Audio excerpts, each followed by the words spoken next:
கருப்பு உளுந்து ஆலிய மாவில் நம்ம இப்போ களி செய்ய போகிறோம். 1 கிளாஸ் மாவு எடுத்துருக்கிறேன், அது 200 கிராம். ஒரு துண்டு கருப்பட்டி எடுத்துருக்கிறேன், அது 175 கிராம். 50 கிராம் நல்லெண்ணெய் எடுத்துருக்கிறேன். 2 கிளாஸ் தண்ணி எடுத்துருக்கிறேன்.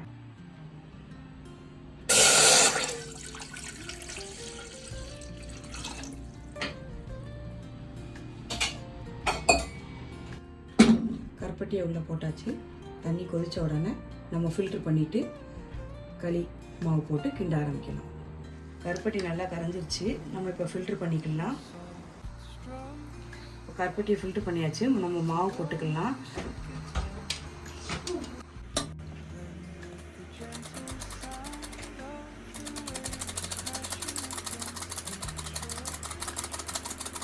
நம்ம இப்போ மாவு போட்டாச்சு. மாவு போட்டதுக்கப்புறம் கொஞ்சமாக நல்லெண்ணெய் விட்டுட்டு வேக விடுவோம். கொஞ்சம் நல்லெண்ணெயை வச்சுருங்க. லாஸ்ட்டாக நம்ம கிண்டையில் இன்னும் கொஞ்சம் விட்டுட்டு நல்லா கிளறலாம். அடுப்பு வந்துட்டு மீடியம் ஃப்ளேமில் வச்சுக்கோங்க. ஹை ஃப்ளேம்லேயும் வைக்காதீங்க, லோ ஃப்ளேம்லேயும் வைக்காதீங்க. இப்போ ஒரு பிளேட் எடுத்து மூடியும் மூடாத மாதிரியும் வச்சுருங்க. ஃபுல்லாக க்ளோஸ் பண்ணிட்டீங்கன்னா பொங்கி வழிஞ்சிரும். ஒரு 10 நிமிஷம் க்ளோஸ் பண்ணி வேக வச்சுருக்குறோம். ஒரு 15 நிமிஷம் ஓப்பனில் வச்சு வேக வைக்கணும். மூடி ஓப்பன் பண்ணி ஒரு 15 நிமிஷம் மாவு நல்லா வெந்துருச்சு.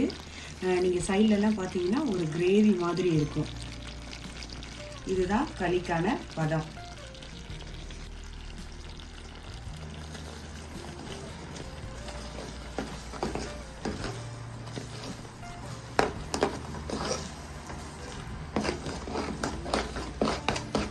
நல்லா இழுத்து கிண்டுங்க.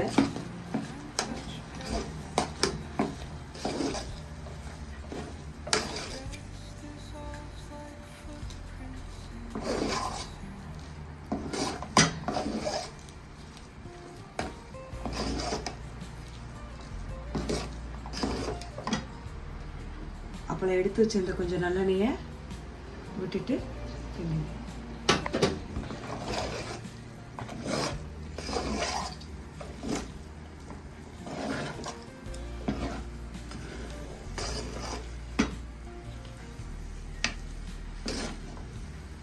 அடுப்பை ஆஃப் பண்ணிடலாம்.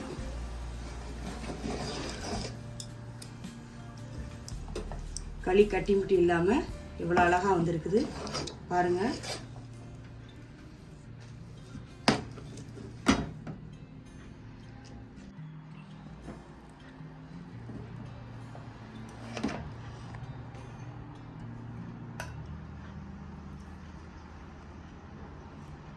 எப்படி இருக்குது களி?